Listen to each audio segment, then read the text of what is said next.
Ibu untuk moderator yang memimpin jalannya diskusi pada sesi kali ini, yaitu Saudari Milenia Zikra Azhara SP.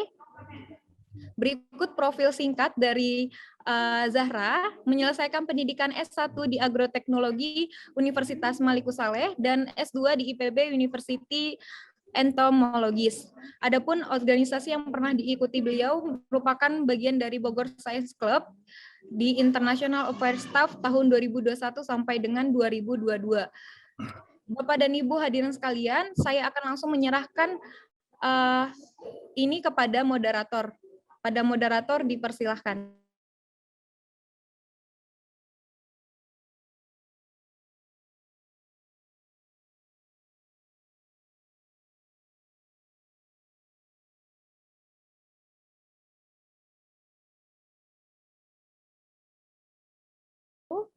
Selamat pagi Bapak dan Ibu semuanya. Saya ucapkan terima kasih atas kehadiran seluruh peserta pada hari ini, yaitu acara webinar, workshop, dan pelatihan penulisan artikel ilmiah yang pada sesi kali ini membahas tentang systematic literature review dan meta-analisis di bidang natural science.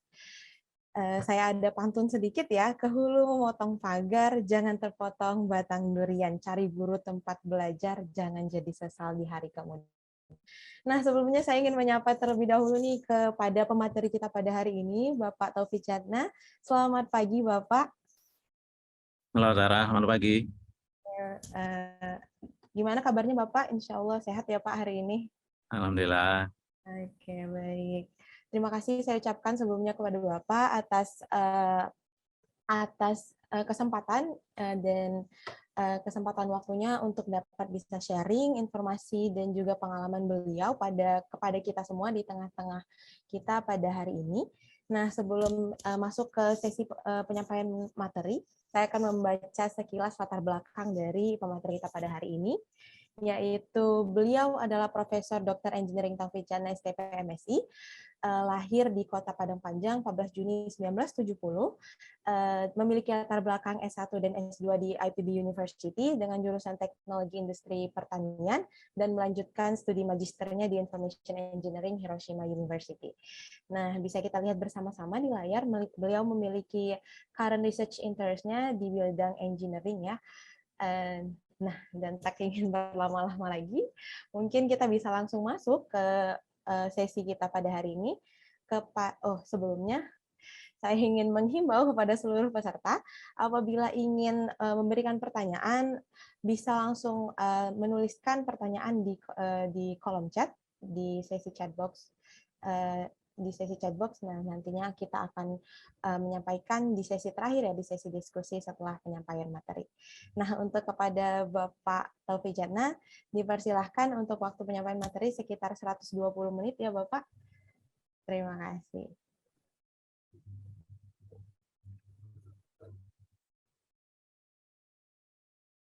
Baik, Assalamualaikum warahmatullahi wabarakatuh. Terima kasih banyak nih Mbak Zahra dan tentu saja pada DPSI dan Forum Wacana Pasca IPB ya. Alhamdulillah kita pagi ini bisa bertemu di Zoom. Ini kesempatan saya yang kesekian ya. Hampir setiap semester ada kesempatan untuk sharing ya dengan Anda mahasiswa baru ataupun yang lama. Pada pagi ini ada yang menarik ya bahwa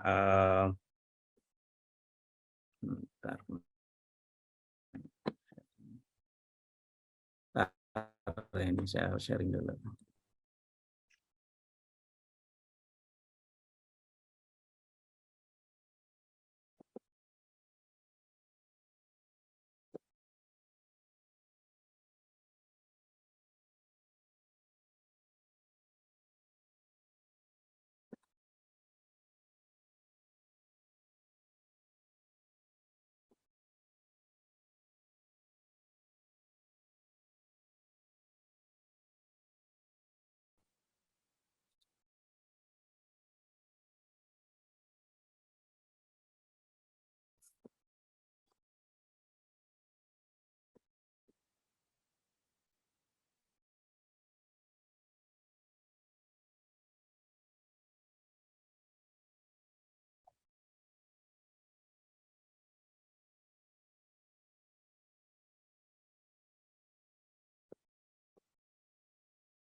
Maaf sebentar ya, saya masalah di sharingnya.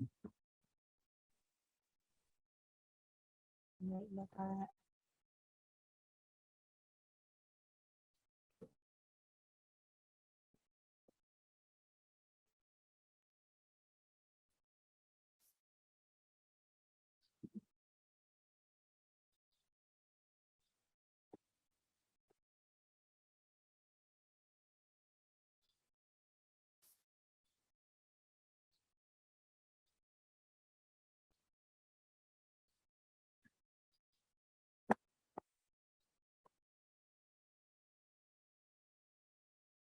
Baik, sudah kelihatan ya?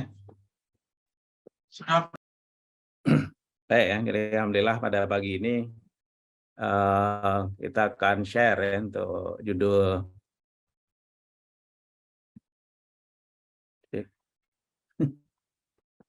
share, oke.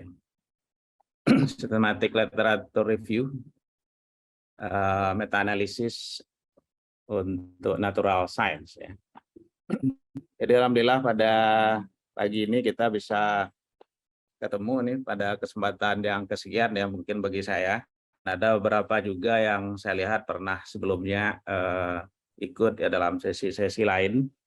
Tapi pada pagi ini ada yang mungkin yang nanti kita bisa lihat beberapa hal yang bisa kita bedakan dari bahasan yang sebelum-sebelumnya.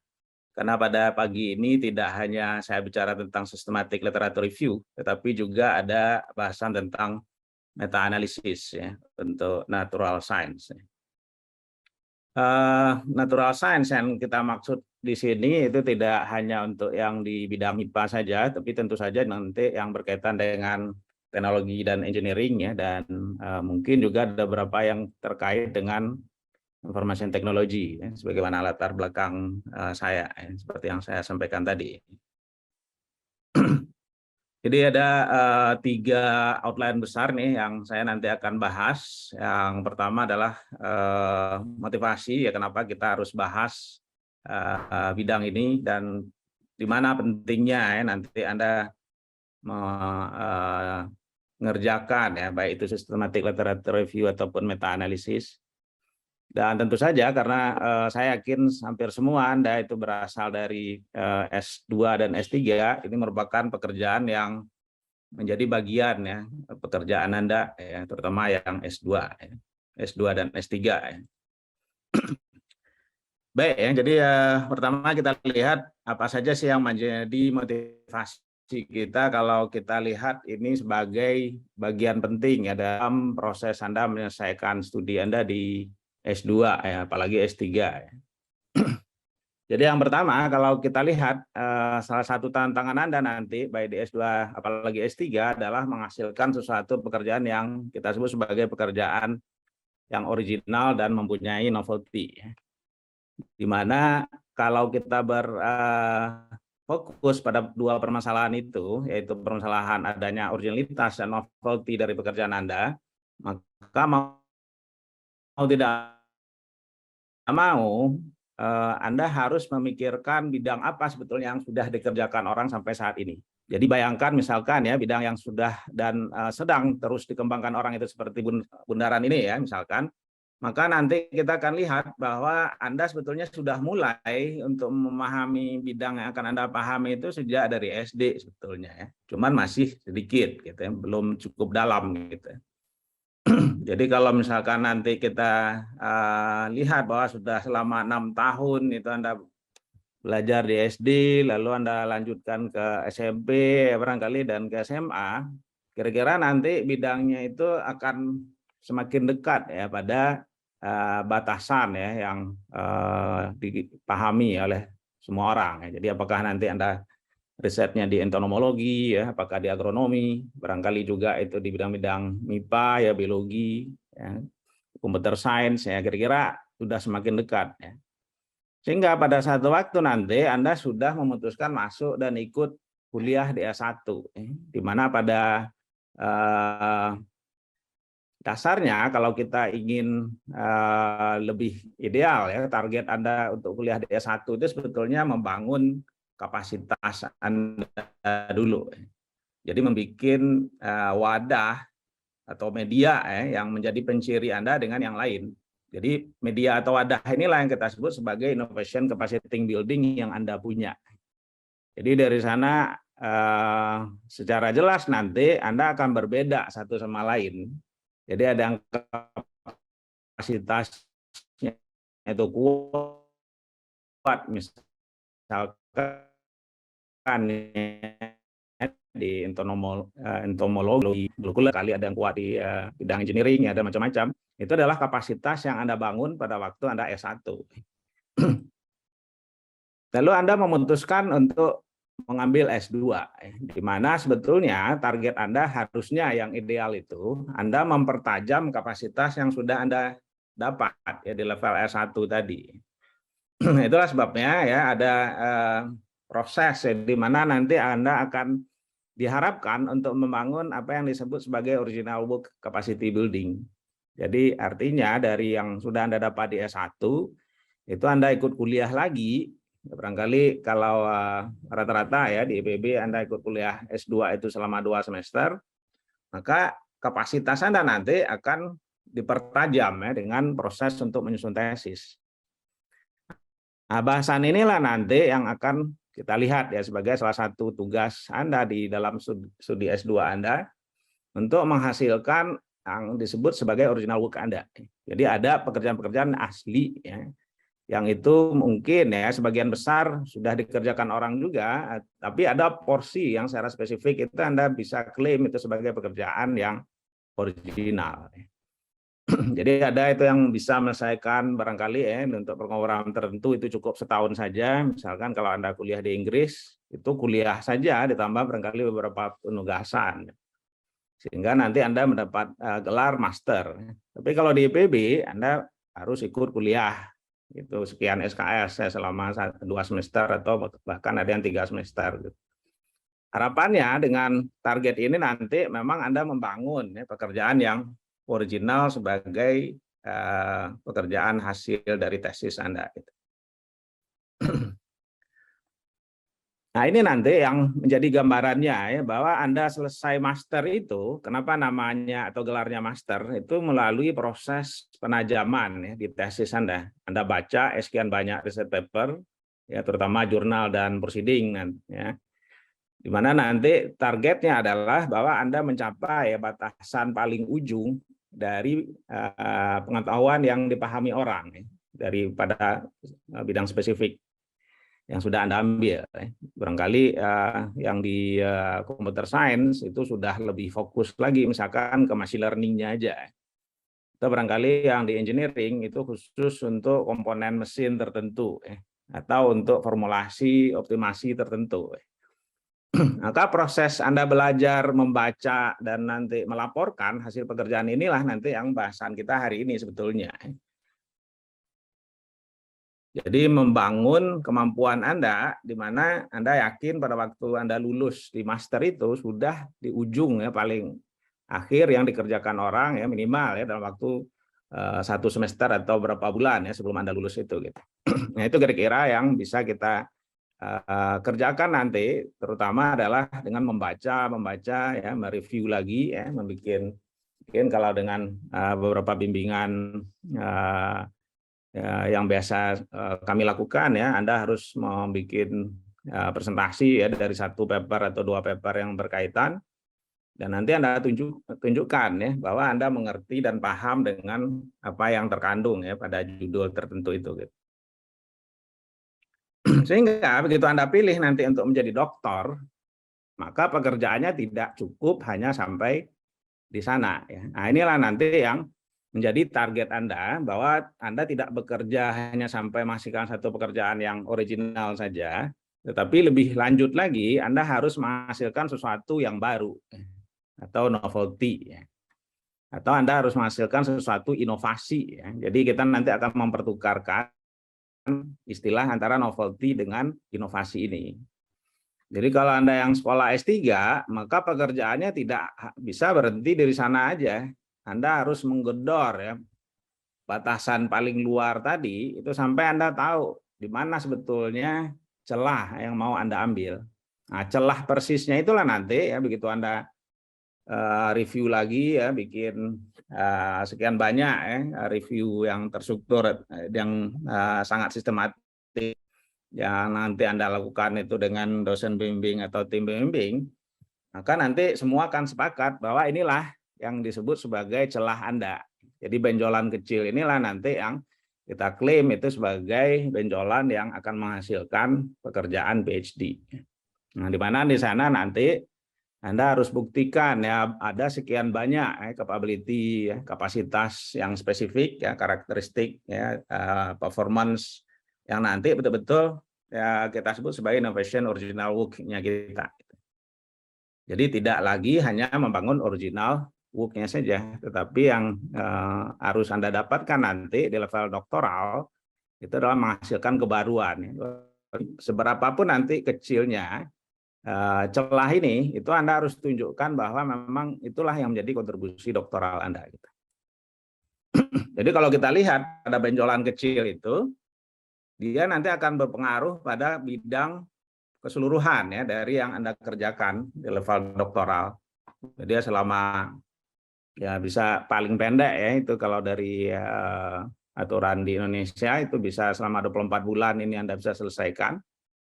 Tapi kalau di PEB ditargetkan bahwa bisa mengklaim ini itu sesuai dengan SK Rektor yang berlaku sampai sekarang itu selama 5 tahun. Itulah nanti yang disebut sebagai prover emergence-nya. Jadi Anda nanti harus buktikan ya bahwa ini diterima oleh masyarakat internasional dengan segala macam ya karakteristik dari pekerjaan Anda dengan performance yang bisa diukur dan dibandingkan orang, sehingga nanti lingkaran ini menjadi lebih besar lagi ya. Jadi pada bidang pengetahuan spesifik, jadi kata-katanya itu adalah bahwa yang kita bahas itu adalah pada permasalahan atau bahasan spesifik. Di sanalah nanti kita lihat bahwa ada pembeda sebetulnya.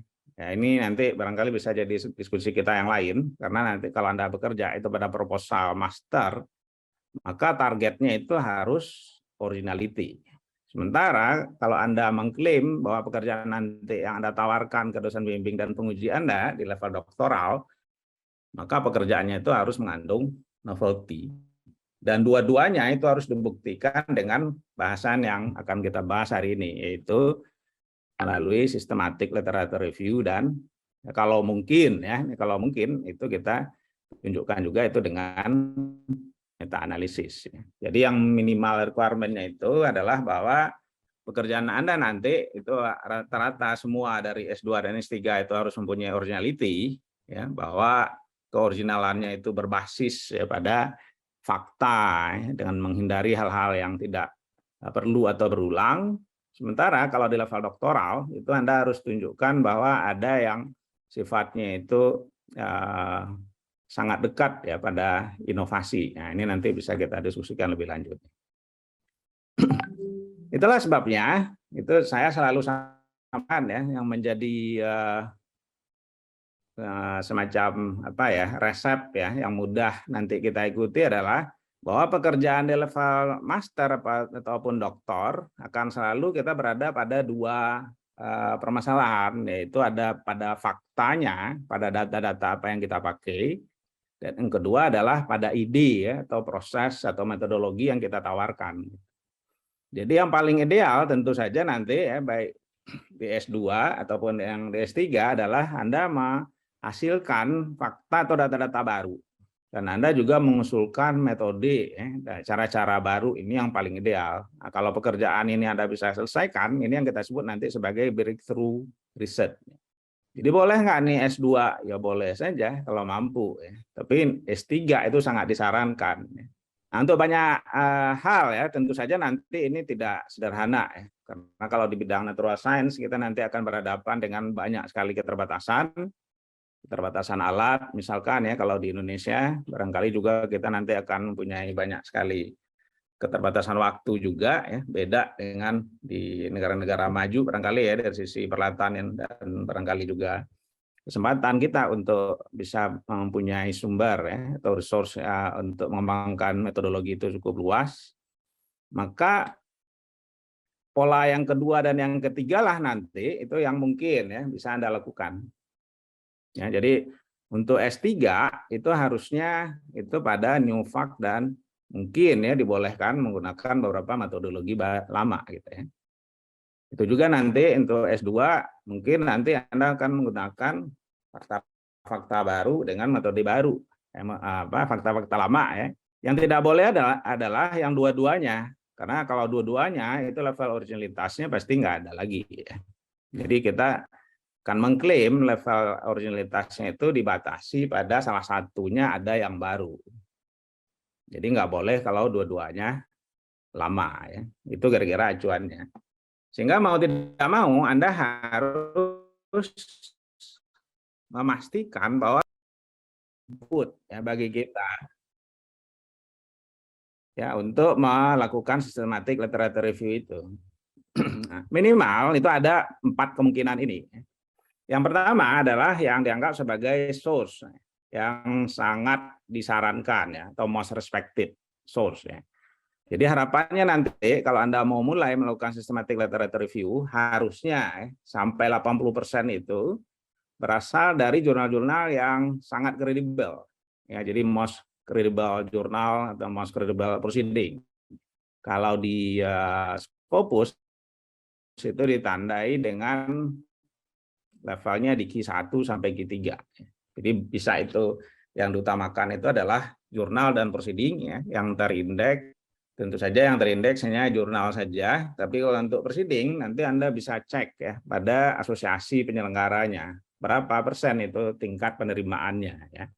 Jadi kalau dia tingkat penerimaannya sudah kurang dari 15 atau 10%, artinya dia sudah cukup sulit ya untuk masuk. Begitu juga dengan textbook.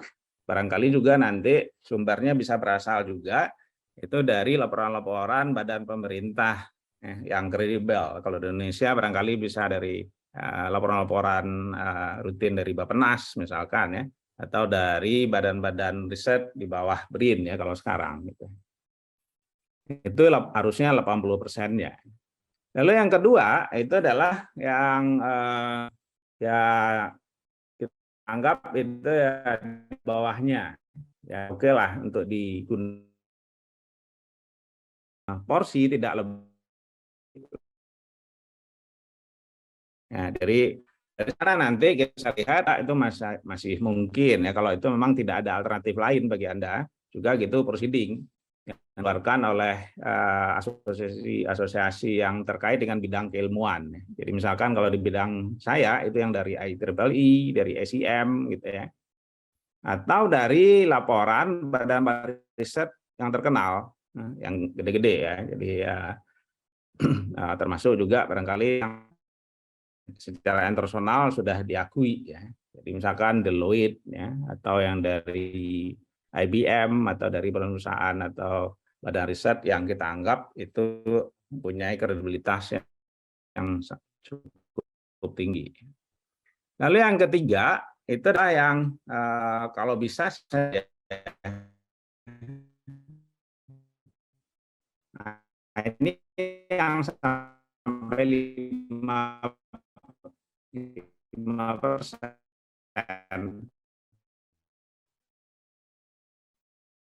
online gitu ya untuk bidang masing-masing ya. Nah itu yang nanti yang tidak terlalu kategori 1 dan 2 ya. Itu yang boleh yang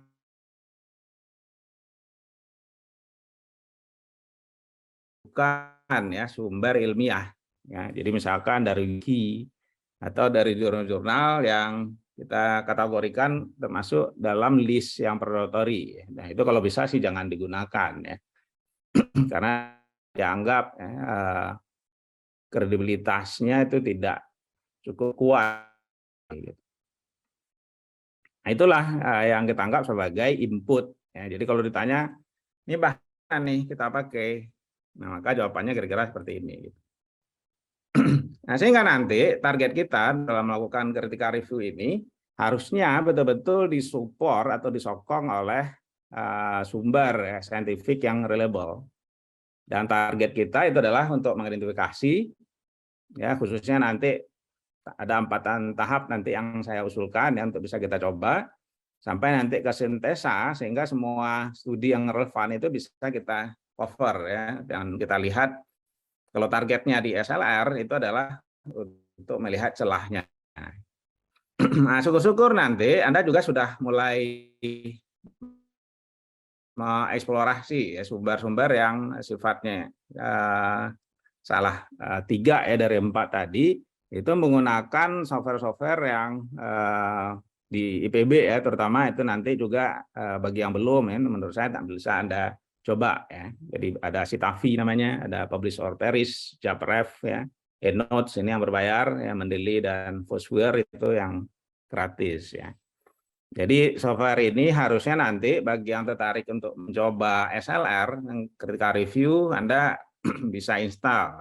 Jadi setahu saya Publish or Perish, JabRef, Mendeley dan Foursquare itu gratis ya. Sehingga hasil dari ini nanti Anda bisa jadikan bahan awal ya, untuk melakukan snowballing. Jadi prosesnya nanti akan mulai dengan sesuatu yang sifatnya iteratif ya, dan incremental ya, dari yang kecil dulu makin lama makin gede ya. Jadi dari jumlah yang barangkali awalnya cuman 5, 10 ya, begitu seterusnya sehingga target 60 atau 80 ya untuk pekerjaan awal itu bisa Anda selesaikan. Ya. Nah, itu nanti yang disupport oleh database ya, yang dihasilkan oleh software-software ini. Nah, begitulah selanjutnya. Begitu kita lihat bahwa target kita nanti untuk menghasilkan sekian banyak ya parameter-parameter spesifik khususnya ya untuk mencari celah riset seperti yang saya sampaikan di depan tadi, maka harusnya systematic literature review ini menjadi satu pekerjaan yang sangat penting ya untuk diselesaikan oleh mahasiswa doktoral terutama. Walaupun saya juga sarankan pada mahasiswa master saya. Sehingga dia dapat gambaran betul ya, kepastian bahwa memang pekerjaannya itu berada pada satu posisi yang dengan yakin nanti bisa dimappingkan. Nah, inilah 4 tahapan yang sudah biasa ya kami lakukan dalam SLR atau critical review itu.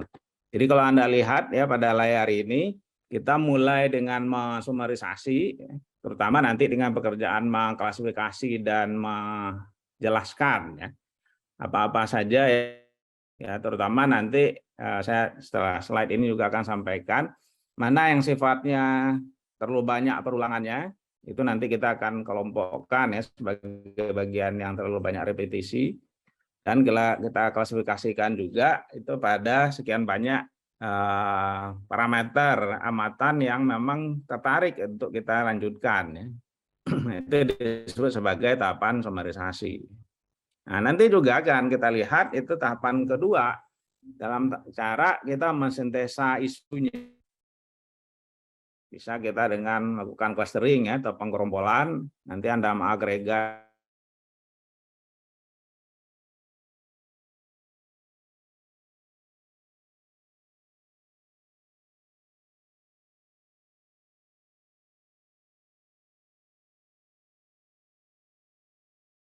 maka tentu saja kita perlu sekian banyak ya, aliran fase-fase yang berbeda itu di dalam systematic literature review ini. Jadi setelah Anda mengumpulkan ya dari database tadi menggunakan Citavi, menggunakan Publish or Perish ya, barangkali nanti Anda harus lakukan tahapan identifikasi yang pertama dulu ya, sebelum nanti Anda masuk ke tahapan sumarisasi. Jadi Anda cek itu berapa banyak record yang sudah didapat. Nah, seperti yang saya sampaikan ini jumlahnya harusnya di atas 60-an sampai ratusan. Ya, dengan kata kunci yang memang kita sudah tetapkan ya melalui diskusi dengan dosen bimbing ya terutama ya. Lalu begitu seterusnya Anda tambahkan lagi ya sekian banyak list publikasi yang bisa Anda ketahui dengan syarat bahwa dia memang termasuk 3 kategori tadi, terutama fokusnya tentu saja adalah pada yang most respected resource tadi, yang memang berasal dari Q1 atau Q2 pada bidang kita. Lalu tahapan kedua kita screening. Ya, kita pastikan bahwa tidak ada record yang berulang. Ya. Dan bagian yang berulang itu kita exclude. Ya. Dan tahapan ketiga sebelum kita masuk pada summarisasi adalah mencek ya seberapa eligible sebetulnya dokumen itu memang sesuai dengan isu yang mau kita bahas. Ya, termasuk juga apakah dia sudah mempunyai cukup versi enggak gitu ya, khususnya sudah full text enggak gitu ya. Nah, untuk yang tidak full text, barangkali yang kita dapat itu hanya abstraknya saja, itu kita exclude juga.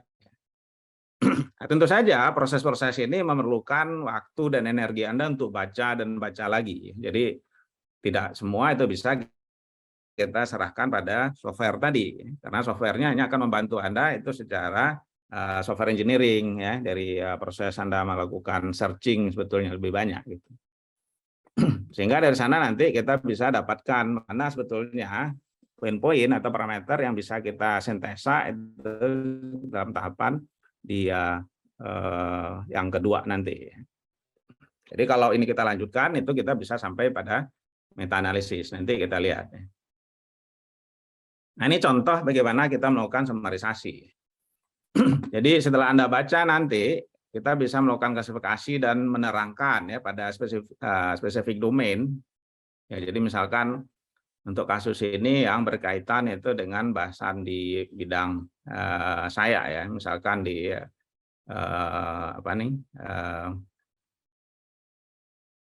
komputer edit design ya, ataupun yang berkaitan dengan komputer edit engineering ya, secara umum. Nanti kita lihat ya, dan kita summarisasi itu dari sisi tahunnya, jurnal apa saja, berapa banyak dia disitasi ya, untuk melihat seberapa banyak pengaruh dari jurnalnya. Lalu dengan menggunakan diagram batang, Anda juga bisa merepresentasikan ya pemunculan ini. Untuk yang bidang lain ya barangkali kita juga bisa breakdown isu-isu yang berkaitan itu dengan bidang spesifik ya, karena target kita di level S3 itu adalah memberikan kontribusi dari sisi metode gitu ya. Jadi dari sisi metodenya apa saja, pada jurnal mana saja itu yang dominan, itu secara statistik deskriptif itu bisa Anda sampaikan dengan pendekatan seperti ini, sehingga nanti hasilnya inilah nanti yang akan kita klaim sebagai hasil summarisasi dari tahapan pertama kita. Ini contoh selanjutnya, ini juga umum ya, barangkali kalau Anda yang sudah mulai research itu melakukan summarisasi ya, misalkan ini untuk kasus di halal supply chain. Kita nanti akan lihat apa-apa saja yang dibahas oleh siapa saja. Jadi misalkan ini critical faktornya apa saja, deskripsinya, isinya, dan siapa itu yang pernah menulis ya pada critical faktor tertentu itu. Jadi ini tentu saja didapat dari proses Anda membaca. Jadi ini akan terbantu sekali nanti kalau Anda menggunakan Force Viewer misalkan ya, karena dia nanti akan memberikan gambaran ya secara visual bagaimana isu-isu ini bisa Anda bedakan. Lalu tahapan yang kedua adalah kita mensintesa. Ya, dalam kaitan ini nanti Anda sebetulnya melakukan pengelompokan. Ya, jadi ada sekian banyak teknik nanti yang bisa Anda lakukan, termasuk juga dengan bantuan tools tadi. Jadi misalkan kalau menggunakan First Viewer pada network analisisnya, nanti Anda bisa lihat ya pada layer yang mana itu dia mempunyai kelompok tertentu. Nah, ini kita bisa masukkan nanti pada level yang mana. Ya. Jadi apakah dia dari judulnya saja, apakah nanti harus menyertakan di abstrak ya, atau yang lain ya. Nah, itulah sebabnya ini menjadi sangat dekat nanti dengan bahasanya di meta analisis. Ya, karena dengan sintesa nanti kita bisa dapat poin-poin mana sebetulnya itu yang masih menarik ya untuk dikejar lebih lanjut.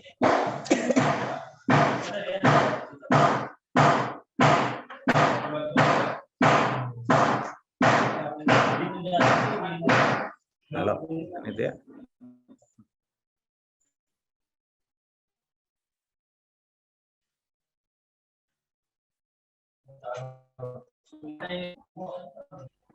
Kan? Ya, Prof. Ini ada gangguan suara ya. Bisa dari ada yang bocor itu.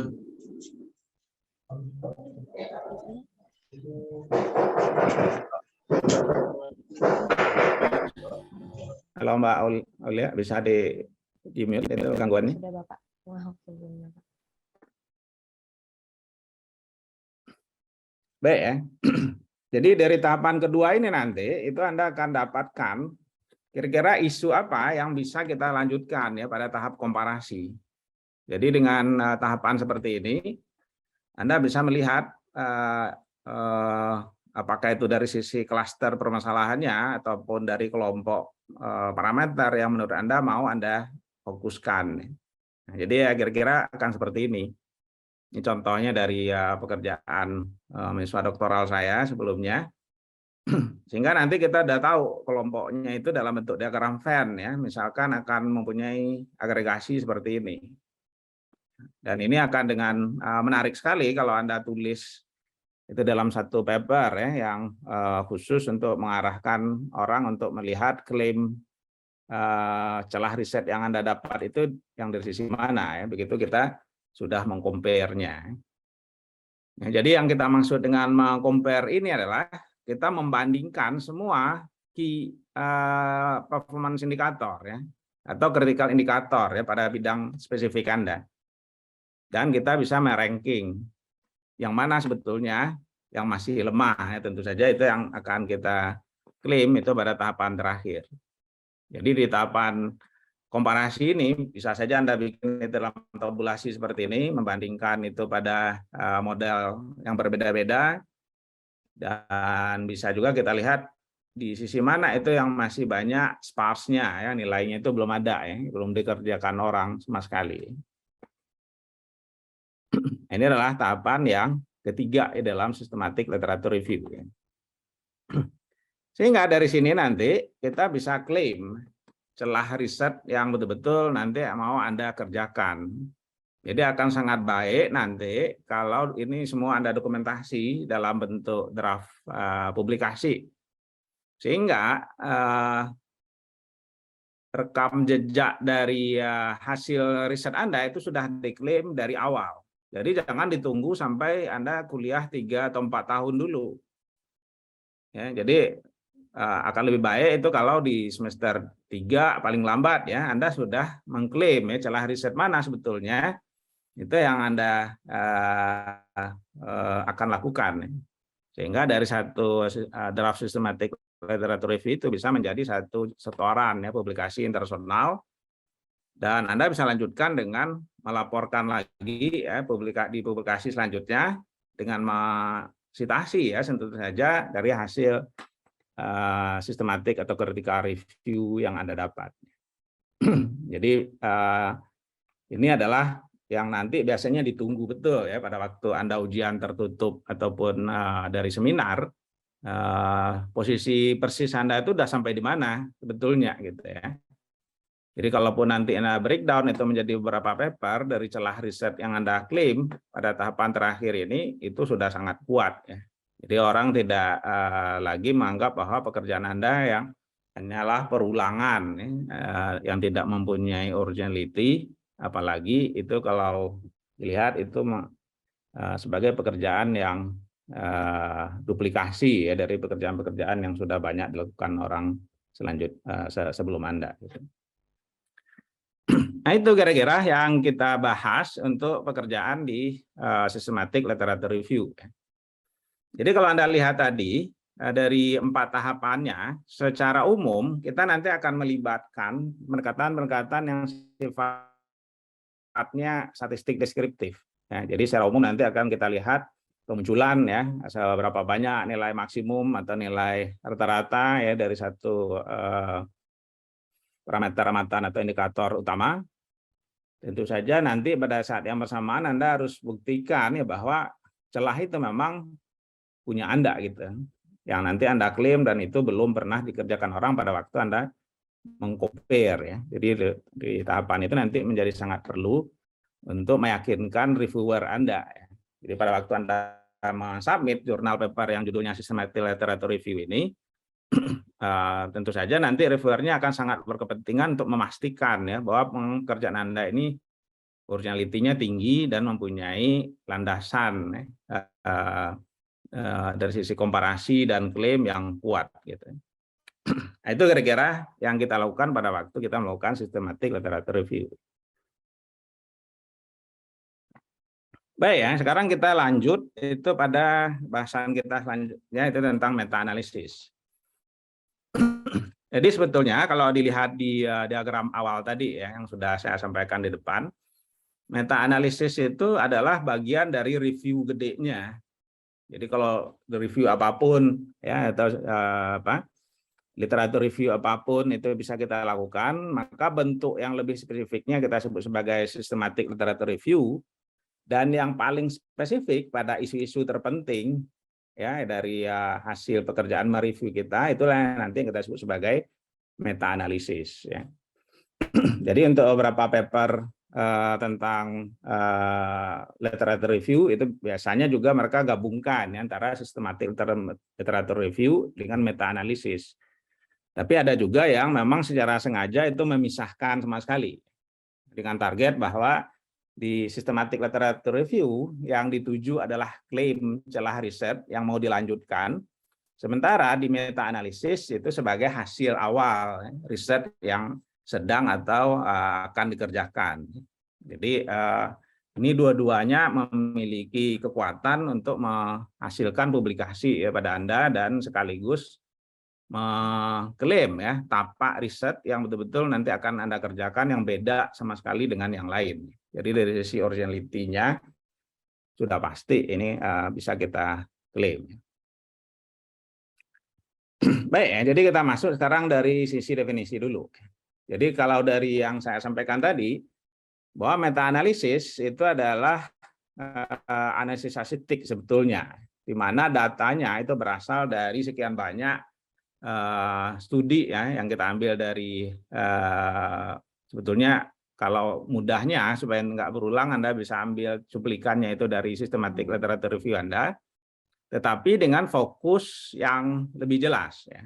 Nah, artinya di sini nanti target kita adalah untuk menghasilkan satu perkiraan kuantitatif dari isu-isu tertentu ya. Jadi apakah itu masalahnya nanti pada seberapa efektif ya ini perlakuan ya yang mau kita tawarkan dari sekian banyak perlakuan sejenis yang sebelumnya itu sudah dikerjakan. Nah, nanti contohnya bisa kita lihat ya. Lalu yang kedua dengan melakukan meta analisis sebetulnya kita juga akan membantu reviewer nanti untuk melihat seberapa jauh sebetulnya kita sudah melakukan sintesa ya, terhadap outcome dari sekian banyak paper yang kita review ya di systematic literature review sebelumnya. Cuman ini sudah mempunyai tingkat parameter atau indikator statistik tertentu. Jadi sudah ada di sana signifikansi dan yang bisa kita klaim ya sebagai pembeda betul gitu dari sekian banyak isu yang mau kita angkat gitu. Jadi mudahnya nanti kita akan menyampaikan ya bahwa yang disebut sebagai meta analisis itu adalah proses yang menggunakan metode-metode statistik dengan mengkombinasikan hasil dari sekian banyak studi yang berbeda. Nah, tentu saja kalau Anda lihat dari tahapan kita melakukan systematic literature review tadi, asalnya itu bisa dari asal jurnal yang sama. Nah, tapi nanti kita ambil itu cuplikannya pada isu yang lebih khusus ya. Di mana nanti target kita adalah untuk mengintegrasikan temuan-temuan itu menjadi satu yang bisa dipakai untuk tren ke depan. Nah, itu yang menjadi target kita. Jadi kalau yang di SLR tadi atau di critical review itu lebih banyak pendekatannya statistik deskriptif saja, barangkali di sini nanti akan lebih luas lagi ya. Nanti kita akan bisa lihat. Apa saja yang kita harapkan dari meta analisis ini? Yang pertama adalah tentu saja kita ingin mengestimasi sekian banyak ya efek-efek yang selama ini belum kita ketahui. Jadi kalau kita misalkan sudah punya sekian banyak paper yang berdasarkan pada satu perlakuan tertentu ya pada tanaman kah atau pada hewan, kita ingin mengestimasi hal yang sebelum itu belum diketahui ya perkiraannya. Itu yang dimaksud dengan hasil yang diharapkan ya dari meta-analisis ini. Lalu yang kedua adalah kita berharap dengan melakukan meta-analisis ini kita bisa membandingkan atau mengkontraskan dari sekian banyak hasil yang berbeda-beda ini. Nah, disinilah nanti menjadi menarik ya, karena ketemu dengan bahasan yang tidak hanya berlaku itu di bidang natural science atau engineering saja, tetapi juga bisa berlaku di bidang manajemen atau sosial. Jadi kita bisa mengidentifikasi polanya dan membandingkan ya seberapa jelas atau seberapa tidak jelas, ya seberapa tidak setuju ya di antara hasil-hasil yang berbeda itu. Ya. Dan barangkali juga nanti kita bisa melihat relasi yang menarik ya kalau kita lakukan itu dengan teknik lanjut ya, termasuk di sini adalah teknik machine learning atau natural language processing. Nanti kita bisa lihat ya. Sehingga pertanyaannya apa saja nanti list item yang bisa dimasukkan pada waktu kita melakukan systematic literature review dan meta analisis. Ya, jadi di meta-analisis khususnya, ini pada framework yang kita sebut nanti sebagai Prisma, ini Anda bisa cukup banyak nih ya poinnya, item-itemnya, mulai dari judul, ya, lalu isi abstrak, ya, lalu pendahuluan ya dari alasannya, objektif atau tujuannya, itu bisa dijadikan sebagai input ya, yang bisa Anda pakaikan itu di dalam baik di systematic literature review atau ya meta analisis gitu. Itu juga dengan bagian yang lain. Jadi secara spesifik nanti Anda bisa melihat ya bagaimana hasil-hasil dari sekian banyak ya puluhan atau barangkali ratusan paper yang kita lihat ada kesamaan protokol ya, dari kriteria yang dipakai ya, sumber informasinya dan sampai ini 27 ya. Jadi cukup banyak sebetulnya, tergantung nanti keluasan dari bahasan Anda. Dan itu tidak wajib ya, tidak wajib semua. Tentu saja nanti tergantung dari klaim bahasan Anda di mana. Kalau itu Anda maunya di metodologi, tentu saja bagian dari metodologinya nanti yang bisa Anda jadikan bahan ya dari sekian banyak. Jadi kalau misalkan kita lebih pada sentence hasilnya ya kita bisa pakaikan ya. Itu yang bagaimana metode untuk menghandle datanya, bagaimana mengkombinasikan hasil dan seterusnya. Jadi ini adalah input yang bisa kita pakai untuk satu paper itu bagian-bagian mananya saja atau gabungan dari bagian yang mananya saja gitu sampai ke finding.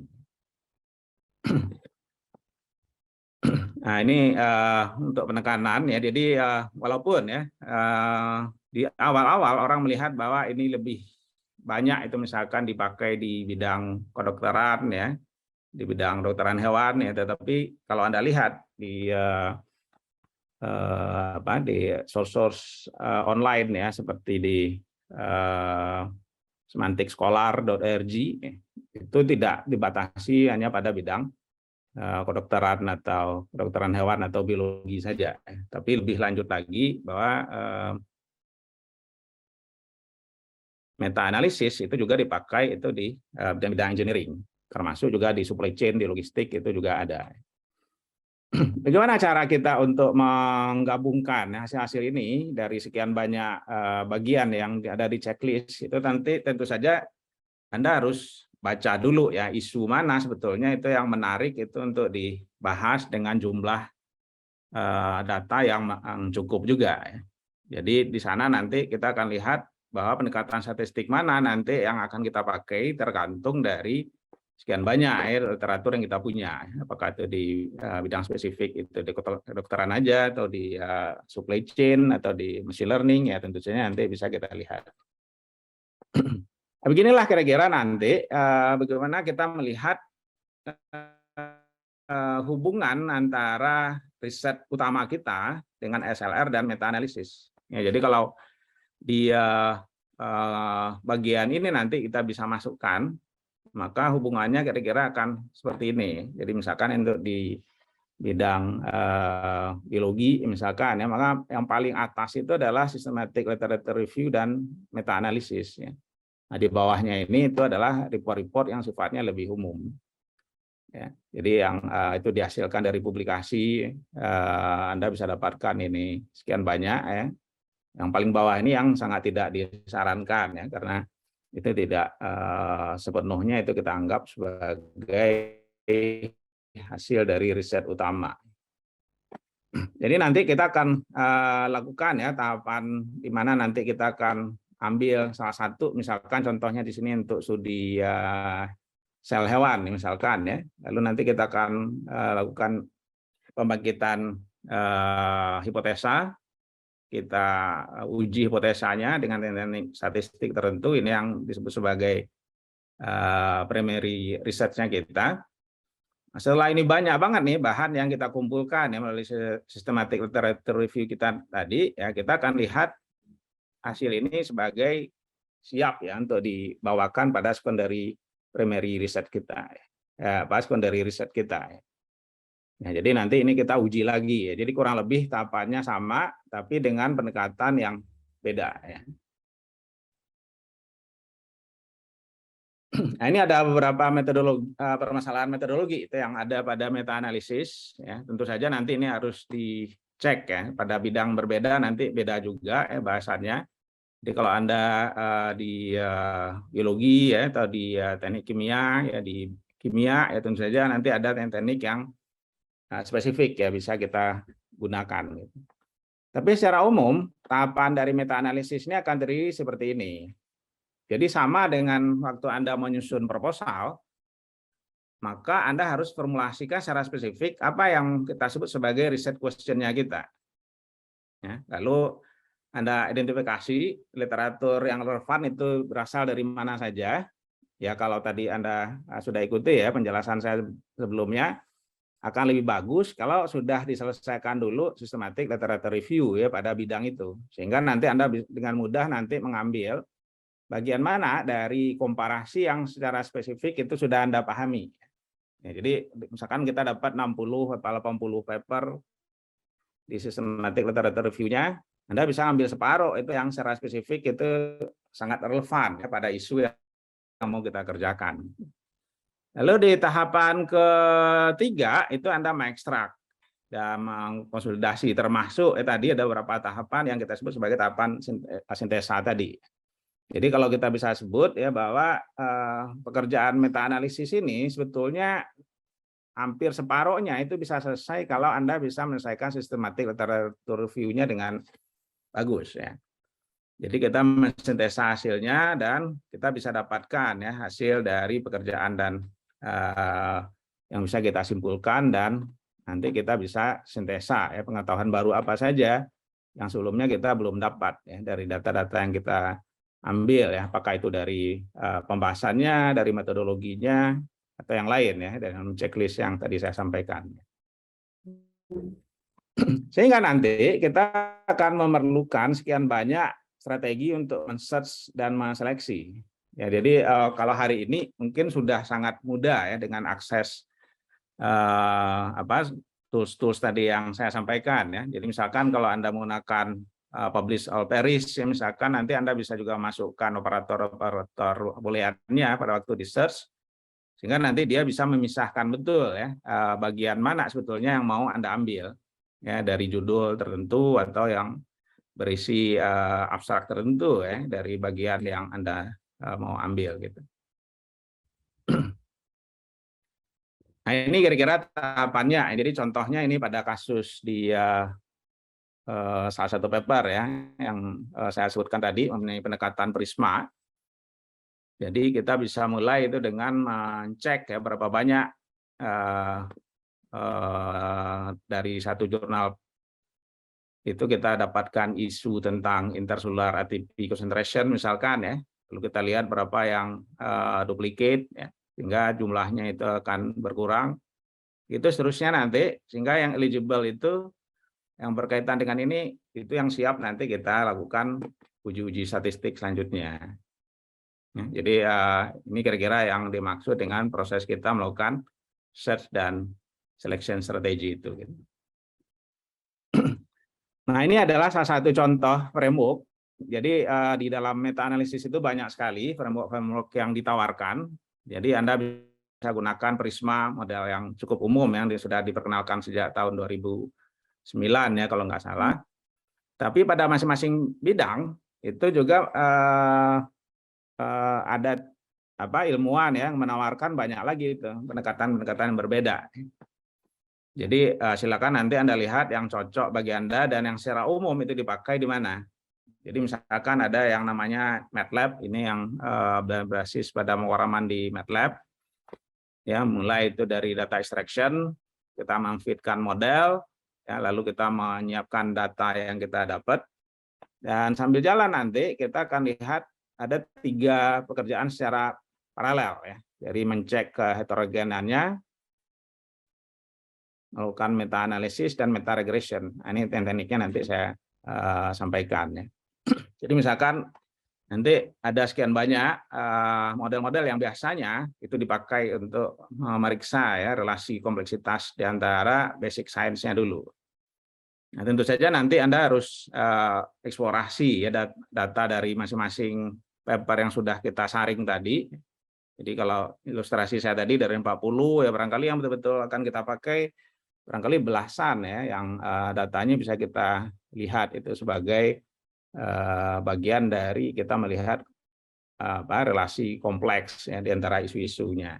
Jadi misalkan kalau di Michaelis Menten ini untuk mencek kinetika reaksi misalkan ya, barangkali kalau Anda yang bekerja di data lapang itu ada yang sifatnya linear atau kuadratik ya, atau yang sigmoid itu nanti bisa kita uji. Ya. Sehingga dari gabungan itulah nanti kita bisa melihat bahwa tools-toolsnya ini bahkan ada yang jalan di Excel juga ya. Jadi ya, tidak harus di ini MetaLab ini Anda bisa juga gunakan yang dekatannya di MATLAB malahan ya. Nah, jadi dari model-model inilah nanti kita bisa dapatkan pemahaman baru dari isu yang berkaitan misalkan ya dengan kaitannya di ATP tadi ya pada level sel yang mana gitu ya. Dan ini yang model-model yang berkaitan dengan effect size yang mau kita bahas. Ya tentu saja ini nanti tidak hanya terbatas di sini ya. Jadi saya hanya sampaikan ini untuk yang pendekatannya contoh ya pada paper ini yang berkaitan itu dengan ATP. Dan nanti kita bisa dapatkan hasil bahasan kita itu berdasarkan pada hasil sekian paper yang sudah kita saring itu seperti ini. Ya, itu selanjutnya. Jadi ini cukup banyak nanti tentu saja kalau Anda baca contoh-contoh yang di betul-betul ya di Nature Science FMIPA lah ya. Itu akan beda pendekatannya dengan yang lebih ke engineering. Mungkin yang di engineering nanti juga akan melibatkan dengan teknik yang berbasis pada machine learning ya, clustering, barangkali juga ke text mining ya, sehingga nanti kita bisa dapatkan pemahaman baru itu dari kumpulan data-data yang sebelumnya itu sudah kita bahas ya, atau kita baca itu dari sekian banyak paper. Baik ya, jadi untuk memberikan ilustrasi lebih clear ini saya ingin menyampaikan salah satu contoh dari publikasi kami ini yang terbit tahun 2022 nanti ini. Ini saya dengan mahasiswa S2 ya. Ini di jurnal Q1 ya, Cellulose. Ya. Jadi judulnya adalah Effect of Isolation Method of Properties of Nanocellulose ya, meta-analysis. Ya. Jadi ini tidak hanya cerita nanoselulose untuk menghasilkan hal tertentu saja, tetapi yang difokuskan sini adalah apa efek dari metode isolasi yang sudah dilakukan. Ya. Jadi untuk mempertajam bagaimana kita bisa mengakses dari sisi time series ya, yang sudah dikerjakan orang sekian banyak, barangkali selama lebih dari 10 tahun terakhir orang juga sudah melakukan sekian banyak metode isolasi yang ditawarkan untuk mengetahui sifat-sifat nanoselulose misalkan ya. Maka kita ingin melihat apa saja itu efek-efek yang terjadi ya. Dan kedua itu kita ingin mengetahui juga mana itu efek yang sifatnya positif dan negatif ya, pada proses untuk di nanoselulose ini. Nah, dari sana nanti kita juga ingin menawarkan ya kira-kira perbaikan apa saja nanti yang mungkin bisa dikerjakan. Nah, jadi ini adalah contoh dari jurnal ya, meta analisis yang sudah kami terbitkan. Jadi misalkan seperti yang saya sampaikan tadi, tahapan awalnya mungkin ini kurang lebih sama ya dengan tahapan di systematic literature review tadi ya. Kita melakukan sumarisasi dan sintesa. Jadi tapi ini sekarang sudah pada rekapitulasi yang detail ya pada permasalahan metode isolasinya.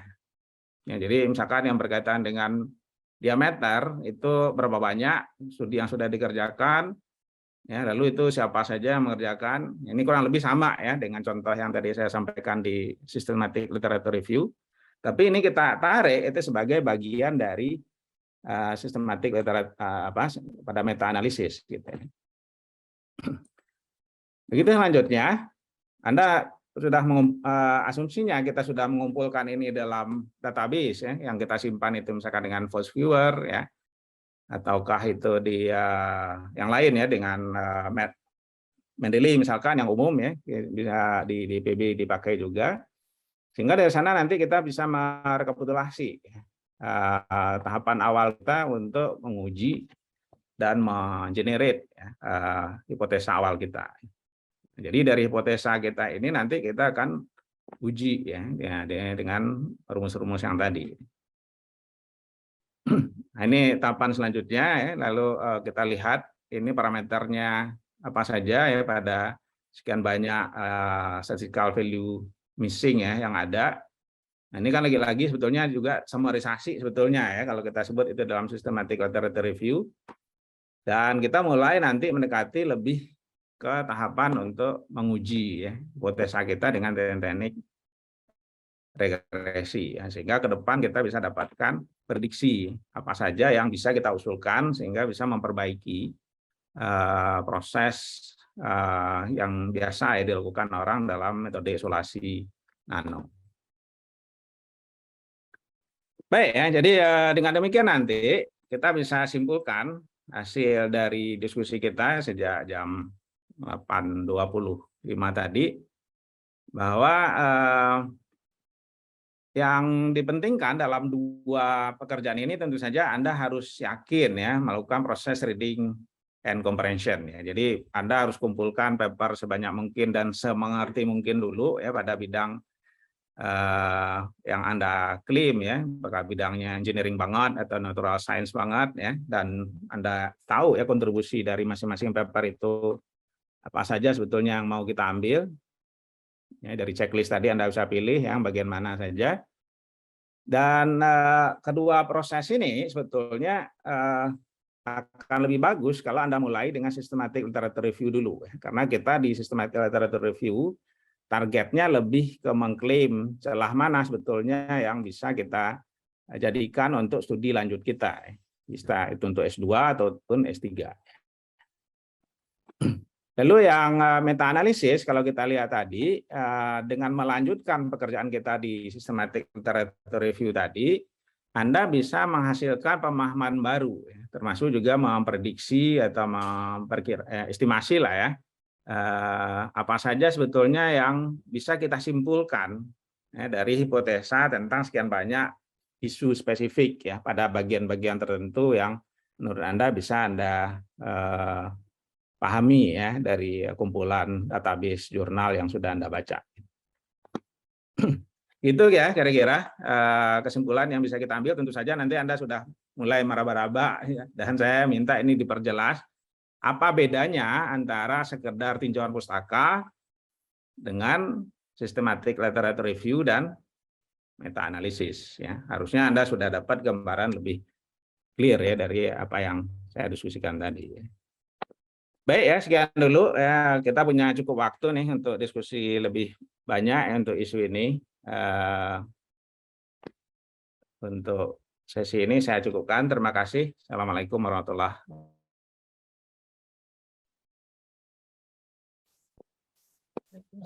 Waalaikumsalam warahmatullahi wabarakatuh. Wah, terima kasih banyak Prof atas penjelasannya yang cukup detail ya. Halo, apakah suara saya terdengar? Ya, ya, Oh ya, dengar terdengar. Mbak Zahra. Baik, terima kasih. Terima kasih Prof atas informasinya yang cukup detail kepada kita semua, bagaimana systematic literature review ini bekerja, mulai dari sumarisasi sampai akhirnya criticize yang kita bisa ngeklaim di mana research gap kita, dan gimana juga systematic literature review ini bisa kita lakukan di awal untuk mendukung dan membantu pekerjaan meta-analisis kita gitu. Dan gimana meta-analisis ini merupakan beberapa integrasi dari temuan-temuan yang sudah ada untuk bisa menemukan temuan baru yang bisa kita pakai untuk kedepannya dan juga bisa disintetis lagi dan bisa dilakukan lagi oleh orang lain. Sangat menarik ya diskusi materi kita pada hari ini, dan juga sudah ada masuk beberapa pertanyaan yang mungkin bisa langsung dibahas, kita bahas bersama-sama dengan Prof. Mungkin akan saya sampaikan 3 dulu ya Prof. Dan saya bacakan yang pertama dari Rohani Islami IPB, menanyakan apakah meta-analisis untuk strata S2 masih bisa dilakukan? Kalau bisa sampai kapan bisa dilakukan? Kemudian juga berapa minimal literatur yang digunakan untuk meta-analisis? Dan mungkin satu-satu dahulu atau bagaimana, Mas? Ya, saya jawab aja langsung ya. Oke, baik. Jadi untuk seperti yang saya sampaikan tadi, secara umum itu S2 dan S3 sangat di-encourage sebetulnya ya, untuk melakukan systematic literature review. Ya, jadi karena systematic literature review itu tidak sekedar hanya literature review ya, tidak hanya tinjauan pustaka biasa gitu. Untuk yang sudah sangat paham dengan permasalahan proposalnya, ya setelah Anda selesai nih ya systematic literature review, bahkan S2 pun itu sebetulnya sudah siap untuk ke meta analisis. Jadi meta analisis itu adalah bentuk dari systematical literature review yang sudah spesifik menjurus pada permasalahan detail yang mau kita kerjakan di riset kita gitu. Jadi kalau ditanya apakah S2 itu sudah boleh, ya boleh. Itu contohnya tadi yang dari jurnal selulus Q1 yang saya sampaikan tadi itu adalah mahasiswa S2. Mahasiswa S2 itu yang ngerjain ya. Jadi ya sangat bisa ya, tapi itu tentu saja Anda sudah mengikuti bahasanya cukup dalam ya. Artinya mahasiswa yang bersangkutan minimal Anda dari S1-nya sudah paham. Untuk kasus mahasiswa saya tadi itu memang dari S1-nya memang sudah membahas tentang nanoselulus ya misalkan ya. Itu ya untuk jawaban yang pertama. Oke, baik Prof. Mungkin lanjut ke pertanyaan kedua dari Nurul. Mungkin dia bertanya apakah perbedaan antara systematic literature review dengan review artikel biasa, mungkin literatur review, beda literatur review dengan yang sistematik. Dan karena bisa jadi dari kedua itu kita dapat celah riset untuk penelitian selanjutnya, Prof. Ya, jadi sederhananya begini ya, kalau Anda waktu S1 dulu disuruh bikin laporan, atau Anda bikin skripsi, bikin laporan, maka itu sebetulnya lebih kepada timpus saja, tinjauan pustaka aja. Jadi pada tinjauan pustaka itu kita tidak melakukan analisa statistik apapun. Ya, jadi Anda tidak memunculkan seberapa sering, seberapa banyak sudah disitasi, seberapa penting isu-isunya, ya, seberapa banyak jurnal-jurnal itu sudah membahas pada satu isu, itu enggak ada ya. Tapi yang kita lakukan pada tinjauan pustaka biasa, kita mencari relevansinya saja. Jadi kalau kita bahas itu tentang misalkan ya di bidang saya misalkan pada reverse logistik ya, kita bahas aja itu. Menurut Siano definisinya begini, lalu yang kerjaan atau metodologi untuk reverse logistiknya kayak gini. Ya itu tinjauan pustaka biasa. Ya kita tidak memunculkan analisis statistik deskriptif apapun ya, dan kita tidak mengangkat isu yang mau kita sintesa dan mau kita compare apapun ya. Atau malahan kita ingin memprediksi isu apa sih yang akan muncul nih dalam waktu 3 sampai 10 tahun ke depan, itu enggak. Jadi bedanya jelas sekali ya. Nah, sementara kalau kita di systematic literature review itu sudah ada ancang-ancangnya minimal ya, dari yang saya tawarkan tadi itu ada 4. Nah, di mana ujung-ujungnya kita mengklaim celah risetnya. Nah, celah riset itulah nanti akan harusnya itu menjadi judul proposal Anda gitu ya. Jadi proposal tesis atau proposal disertasi itu harusnya dibuktikan bahwa Anda sudah selesai systematic literature review-nya. Itu ya kira-kira bedanya gitu. Oke, baik. Berarti dari tahapannya juga sudah beda ya, Prof? Iya, beda. Mungkin ini menyambung pertanyaan selanjutnya dari Nadia Halisa yang ingin bertanya, minimal berapa ya, Prof? Berapa banyak paper yang harus kita review untuk systematic literature review? Idealnya seberapa banyak? Ya, jadi jumlah itu menurut saya sih relatif ya, tergantung sejauh mana Anda mengambil batasan waktunya. Jadi kalau misalkan saya itu lebih senang itu kalau bacaan Anda tidak lebih umurnya itu dari 10 tahun. Atau yang saya sarankan malahan itu kalau bisa sih 5 tahun aja, karena pergerakan dari bidangnya sangat-sangat cepat ya. Jadi kalau misalnya kan kita ngambil 10 tahun sampai 5 tahun terakhir saja, maka harusnya yang Anda baca itu jangan kurang dari 60 sampai 80 paper dengan kriteria tadi ya. Jadi kan ada 4 tadi kriterianya, tapi yang boleh dan yang saya sarankan itu hanya yang 3 yang pertama aja. Bahwa 80% dari 60 jurnal itu harusnya berasal dari Q1 atau Q2. Atau dari buku yang betul-betul itu diupdate terus ya. Jadi textbook yang most reputable books lah ya. Yang itu edisinya edisi yang ya jangan sampai itu yang udah dipakai tahun 90-an atau awal-awal 2000 gitu ya. Dan hanya 20% itu yang di luar itu. Artinya Anda boleh ngambil yang Q4 atau barangkali Sinta 3 atau Sinta 4 gitu ya. Itu masih boleh lah gitu ya. Tapi 20% aja dari 60 itu. Nah gitu kira-kira ya. Jadi kalau kurang dari itu, pada waktu kita melakukan meta-analisis, kan kita saring lagi ya. Kita saring-saring lagi. Kalian akan dapat hanya berapa belas gitu yang betul-betul yang kita pakai, dan itu juga sangat tergantung dari seberapa open si penelitinya ini mau men-share datanya itu di jurnalnya, di teksnya, atau memang kita bisa hubungi dan dia mau share gitu ya. Nah itu kira-kira gambarannya ya. Jadi kalau kurang dari itu ya untuk meta analisis terlalu sedikit ya. Jadi kalau target kita untuk sampai ke mencapai celah risetnya saja ya 60 sampai 80 itu menurut saya sudah cukup sedikit ya. Jadi untuk Anda ketahui kalau untuk level doktoral harusnya Anda membaca dan mereview paper itu antara 250 sampai 350 paper. Sebanyak itu ya. Jadi kalau di 2 tahun pertama Anda sudah bisa menyelesaikan 80 dan menghasilkan draft systematic literature review, apalagi draft untuk meta analisis, ya itu sudah bagus banget ya. Tapi jangan kurang dari itu ya.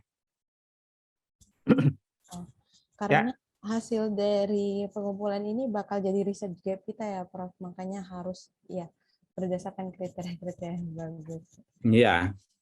Jadi khususnya untuk di systematic literature review, klaim kita itu sebagai critical review yang berisi celah riset yang mau kita ambil. Ya seperti yang saya gambarkan tadi ya. Jadi Anda udah tahu persis itu peta posisi Anda itu di mana sebetulnya. Dan pada indikator-indikator apa saja itu yang mau Anda kerjakan gitu ya. Nah, dengan demikian nanti Anda betul-betul fokus risetnya hanya untuk meng-challenge ya. Bahwa indikator yang Anda tawarkan itu jauh lebih baik daripada yang sudah gitu. Jadi kalau misalkan tingkat efektivitas atau efisiensinya udah Anda dapat itu rata-rata, misalkan tingkat efisiensinya itu di bawah 75%, maka target Anda nanti celahnya itu harusnya indikator efisiensinya di atas 75% gitu. Jadi kita udah punya pola ya, udah punya dudukan, udah punya tapak, di mana itulah nanti Anda kerjakan gitu. Mungkin sudah sangat jelas. Mungkin pertanyaan selanjutnya ya Prof, dari Syahri dari IPB. Adakah tools khusus untuk screening naskah dalam systematic literature review? Dan apakah VOS Viewer atau Sitespace bisa digunakan untuk menentukan research gap? Terima kasih. Ya, jadi sampai hari ini sebetulnya banyak banget tools-toolsnya, tapi tentu saja latar belakang Anda itu harus mencukupi ya, sehingga kita tidak sekedar pakai. Jadi saya sangat sarankan bahwa yang utama itu baca secara detail dulu. Jadi bikin buku log, kalau memungkinkan janjian dengan dosen itu setiap minggu Anda melaporkan hasil review Anda. Dan minimal jangan sampai setiap minggu tuh nggak pernah ada satu paper pun yang direview gitu. Nah, sehingga pada waktu Anda sudah membaca sekian banyak, semua yang relevan itu sudah di tangan Anda gitu. Nah, tinggal nanti kalau ya misalkan kita ingin menghasilkan hasil dari klaster isu misalkan ya, Anda bisa gunakan VOS Viewer. Ya, dengan VOS Viewer secara visual itu Anda sudah bisa dapat gitu. Cuman yang jadi masalah persisnya isi indikatornya itu apa gitu ya, mau nggak mau Anda harus baca. Nah, sehingga hasil dari penggambaran di tools-tools seperti VOS Viewer ya, Citavi atau Site ya seperti yang tadi, itu lebih pada mensupport ya. Kita nggak bisa andalkan sama sekali ya 100% taruh sana lalu kita nggak baca apa-apa gitu ya, itu salah ya. Bagi saya itu nggak ada arti apa-apa sebetulnya gitu. Karena bahasannya itu Anda harus pahami betul ya. Anda harus tunjukkan kalau Anda mengerti ya dengan apa yang dimaksud ya oleh penulis sebetulnya. Itu ya kira-kira. Oke, baik. Mungkin cukup jelas. Saya lanjut ke pertanyaan selanjutnya dari Yeni.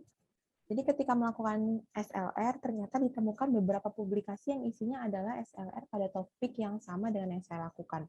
Apakah sebaiknya SLR yang akan saya lakukan ini mengambil titik awal dari publikasi SLR terdahulu, seperti melanjutkan, atau sebaiknya mengambil detail topik yang berbeda, misalnya dengan keyword yang berbeda, meskipun masih di topik yang sama? Mohon sarannya.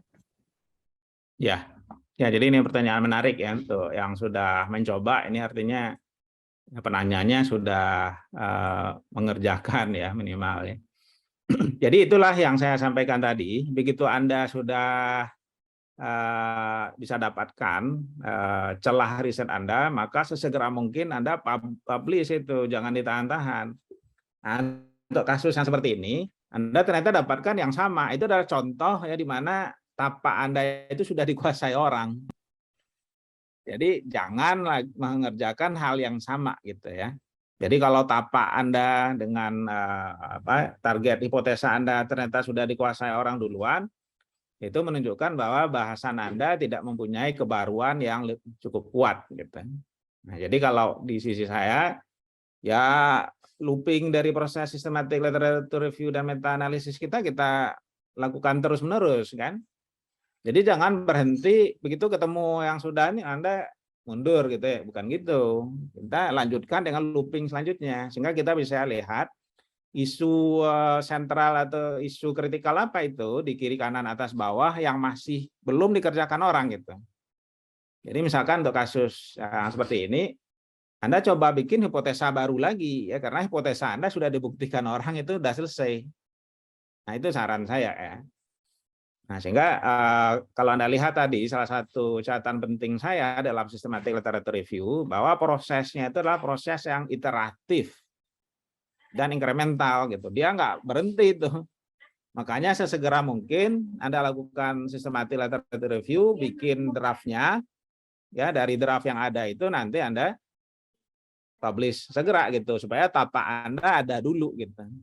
Jangan nanti keduluan orang atau kita hampir selesai itu ternyata sudah ada yang terbit dengan judul dan isu yang sama hipotesanya, itu ya diklaim sebagai celah riset Anda lagi gitu ya. Orang sudah duluan ya.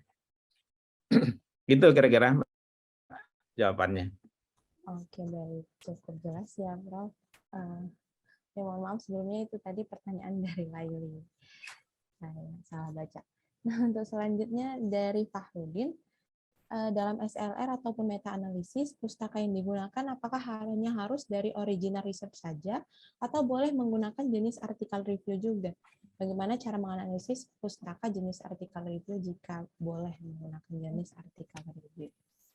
Ya, jadi ya seperti tadi saya sudah sampaikan juga, kalau spesifik untuk meta-analisis yang kita pakai itu harus primary research. Jadi nggak dari review orang lalu kita ambil lagi, nggak gitu ya. Jadi kalau yang meta-analisis itu harus dari primary research ya. Artinya itu betul pekerjaan asli yang barusan atau nggak pernah ada orang yang bikin reviewnya ya. Jadi untuk kasus di mana Anda juga akan memakai review orang itu lebih pada melihat strukturnya saja. Jadi jangan dipakaikan hasil dari review orang. Jadi kalau saya lebih menyarankan Anda melihat polanya ya, karena seperti yang saya sampaikan tadi ya, pola 4 tahap yang saya usulkan itu cara saya pribadi dan barangkali juga anak-anak bimbing saya mengikutkan ya cara seperti itu gitu.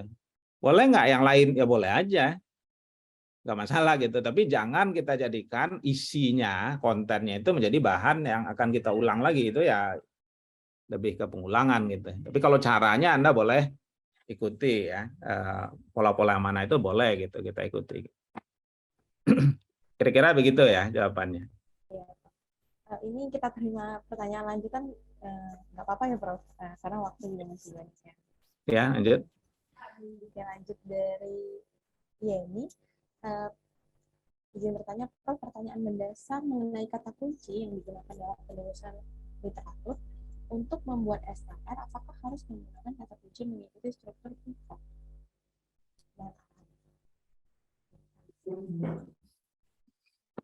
Ya, jadi kalau Anda lihat checklist tadi, ya checklist yang saya sampaikan tadi, sebetulnya itu kan banyak sumber ya, bisa kita jadikan asal-muasal kata kuncinya gitu. Bisa itu mulai dari judul, bisa itu dari abstrak, bisa dari pendahuluan, ya begitu seterusnya ya, ada 27 checklist itu yang bisa Anda ambil gitu ya. Nah, sehingga nanti kalau ini harus kita kerjakan semua kan nggak mungkin kan, karena waktu kita terbatas gitu. Jadi menurut saya akan lebih bagus nanti dengan dosen pembimbing Anda pilih mana itu sebetulnya bagian dari sumber ya, keyword itu yang mau Anda jadikan sebagai tantangan judul ya pada meta analisis Anda gitu ya, atau pada systematic literature review Anda. Jadi walaupun itu banyak banget ya, tentu saja nanti Anda harus batasi betul. Nah, kalau saya nih ya, karena pendekatan saya lebih ke engineering, yang saya usulkan itu lebih pada metodologi dan hasil. Ya mungkin bolehlah itu pada kesimpulan juga boleh barangkali ya, tapi saya lebih fokus itu pada metodologi dan hasil. Nah, itu sebabnya ini juga menjadi penyaring bagi kita untuk melihat kalau metodologinya itu terlalu umum atau terlalu banyak yang ulang-ulang ya. Oh itu lagi, itu bagi kita nggak menarik ya. Artinya itu bukan tantangan yang perlu kita kerjakan gitu. Jadi harusnya Anda melihat apa sih metodologi yang betul-betul spesifik itu ditawarkan dari paper itu gitu. Kalau itu lagi ya, apalagi kalau kita sudah bisa memprediksi ya hasilnya gini-gini aja, udah tahulah dapatnya begitu gitu ya. Nah itu nggak perlu sebetulnya ya. Jadi ya checklistnya silakan nanti dipilih bagian dari 27 itu. Tentu saja nanti kalau Anda diskusi dengan dosen pembimbingnya, dosen pembimbing Anda nanti akan mempunyai insight ya, ada pandangan yang menarik lah ya, yang ditawarkan. Oh, kamu ambil dari sini-sini ya, nanti keywordnya ambil dari sini-sini gitu. Nah, itulah gunanya kita setiap minggu ya minimal 1 kali atau 2 kali seminggu bisa diskusi dengan dosen pembimbing. Ya, baik itu dengan ketua atau anggotanya gitu. Itu kira-kira. Berarti arahan dari dosen pembimbing dan kebaruan itu tidak hanya di akhir aja ya Prof? Tidak hanya di kesimpulan, tapi metodologi juga merupakan sebuah kebaruan. Iya, justru ya menurut saya kalau untuk level doktoral itu Anda harusnya itu di metodologi.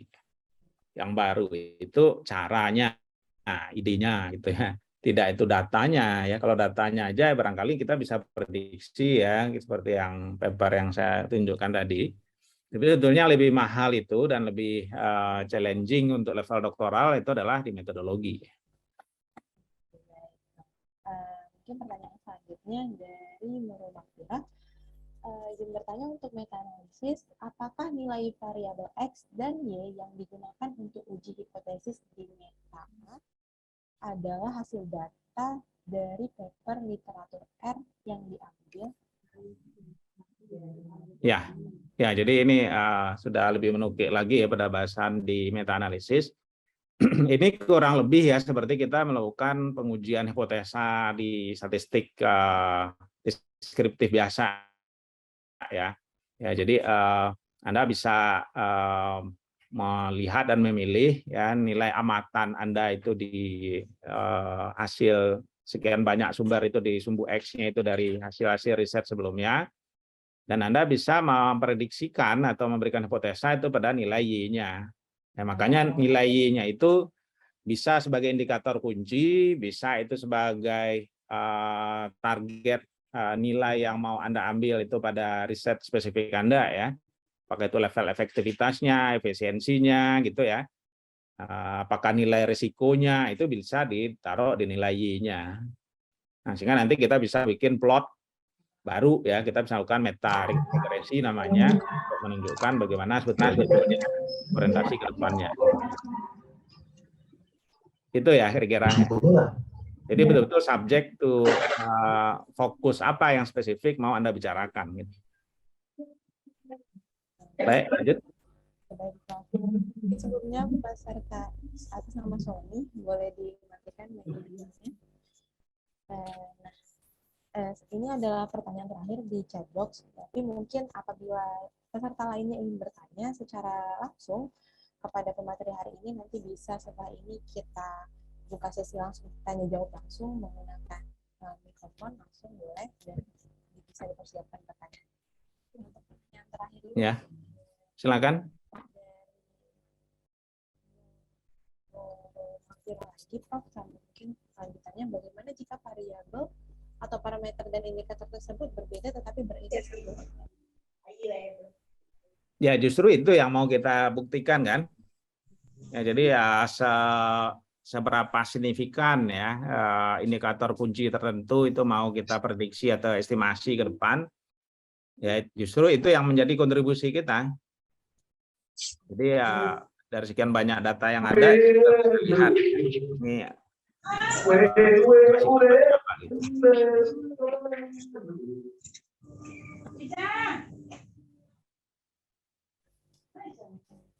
Mungkin Ibu Rahma Aprilia boleh dimatikan. Terima kasih. Nah, sudah banyak pertanyaan di kolom chat box yang sudah dijawab dengan sangat jelas dan memberikan insight-insight baru pada kita. Nah, untuk peserta yang lain, dikarenakan waktu juga masih banyak tersisa, apabila ingin bertanya boleh raise hand ya. Saya tunggu sebentar.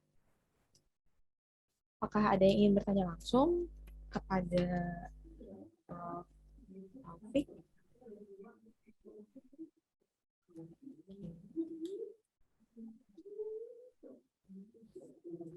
Mungkin belum ya. Prof sendiri gimana, Prof? Apakah ada ingin memberikan statement closing atau yang lain yang ingin di-share ke kita sebagai tambahan? Ya, terima kasih Mbak Zahra ya. Ini terima kasih juga ini untuk semua yang sudah bertanya. Jadi dari barangkali ini udah lebih 10 tahun ya pola ini kalau dari saya itu kami sudah lakukan, maka memang permasalahan utama nanti akan dihadapi secara langsung oleh mahasiswa S2 ataupun S3 adalah kemampuan untuk membaca dalam bahasa asing ya, khususnya bahasa Inggris. Jadi kalau Anda lihat tadi ya bahwa mungkin ya Anda bisa saja nanti akan menggunakan sekian banyak tools yang membantu Anda untuk melakukan review. Tapi kalau Anda nggak baca benar sendiri, maka Anda nggak dapat insight-nya. Ya, jadi insight dari masing-masing paper itu memang kalau dibaca. Dan kebiasaan dan kemampuan untuk apa ya, lancar dan cepat ya untuk speed reading lah ya di dalam Anda membaca paper itu menjadi kuncinya.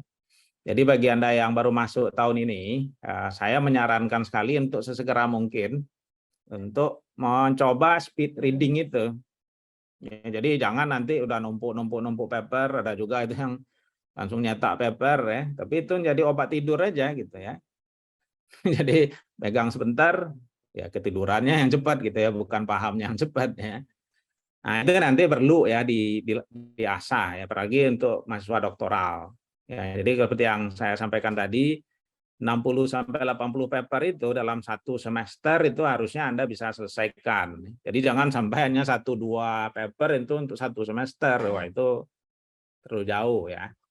Nah, jadi ya untuk Anda yang baru masuk, itu ya segeralah untuk membiasakan speed reading, lalu mendokumentasikan ya semua itu dengan tertib, ya, khususnya menggunakan Mendeley. Jadi menggunakan Mendeley, EndNotes atau Citavi ya. Kalau menurut saya sih yang paling ideal itu adalah Mendeley sebetulnya, ya. Sehingga nanti kita sudah secara cepat bisa menghasilkan draft paper kita. Jadi kalau IPB kan sudah melanggan Office 365 itu kan, tinggal Anda install itu Mendeley, lalu ya integrasikan dengan email kampus ya IPB ya, itu insya Allah nanti dengan cepat Anda bisa mengupdate terus gitu ya. Jadi ya ini merupakan salah satu kunci yang menurut saya untuk banyak kasus karena kelemahan ya untuk melakukan speed reading. Jadi target untuk baca papernya jadi terbengkalai ya, atau malahan ya nggak ngerti-ngerti ya. Apa sih sebetulnya celah riset yang betul-betul mau didalami dan mau dipahami dulu.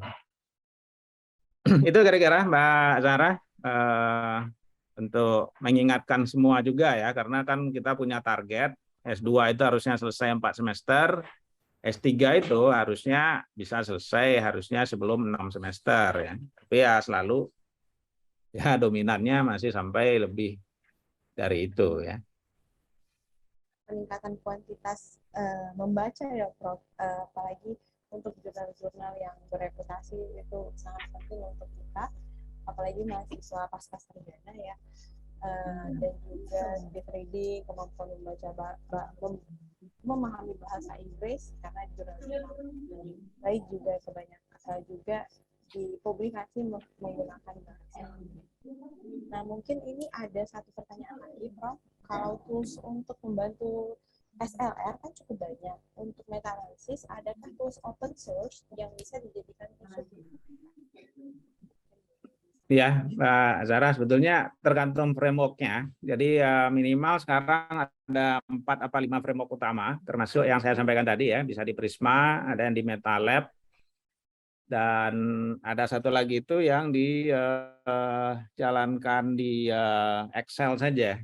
Ya, jadi kalau nanti ada yang berminat bisa kontak saya akan share ya bahan-bahan ini dan bisa dicoba. Ya, jadi untuk yang Prisma itu sudah ada yang di Excel-nya juga. Tapi memang syaratnya tidak itu gara-gara tools-nya kan, tapi gara-gara Anda mengumpulkan dan melakukan pre-processing dulu terhadap bahannya gitu ya. Jadi dia tidak itu seperti apa tongkat Merlin ya, kita bisa simsalabim lalu itu jadi gitu, nggak gitu ya. Jadi nggak sekedar hanya ngambil aja, Anda ngambil dulu, baca lagi, lalu lakukan proses yang seperti yang saya sarankan, baru nanti diserahkan itu pada softwarenya. Jadi hasil dari proses Anda melakukan meta regresi kah, atau Anda melakukan independent t-test kah, itu hanya cara ngitung supaya dia tidak berat aja gitu ya. Untuk Anda lakukan secara manual gitu. Jadi tetap 4 tahapan sistematikal review, literatur review tadi itu harus Anda coba secara manual. Kalaupun itu sudah selesai, Anda tinggal ambil subset isu mana itu yang mau menjadi meta analisis. Dari sana nanti Anda bisa lanjutkan menggunakan tools-toolsnya tadi gitu. Ya itu ya kira-kira.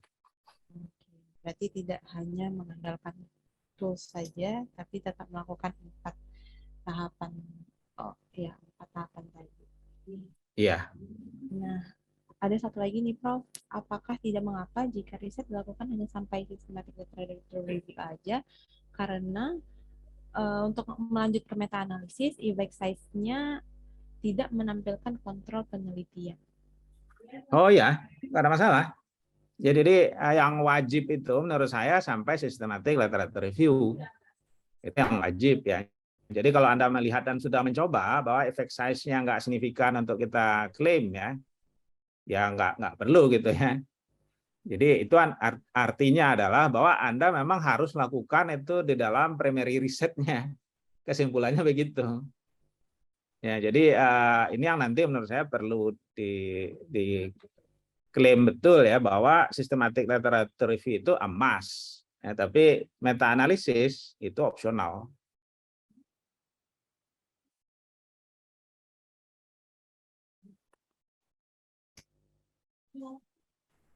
Ditambah dengan bagaimana lanjutan langsung validasi di laboratorium, Prof. Ya, untuk beberapa data yang kita tidak bisa dapatkan secara langsung, untuk meta analisis ya maksudnya ya, itu mungkin Anda harus turun ke lab juga ya untuk membuktikan nilainya gitu ya. Tapi kalau menurut Anda ini memang tidak signifikan ya size effect-nya, itu yang ngapain kan?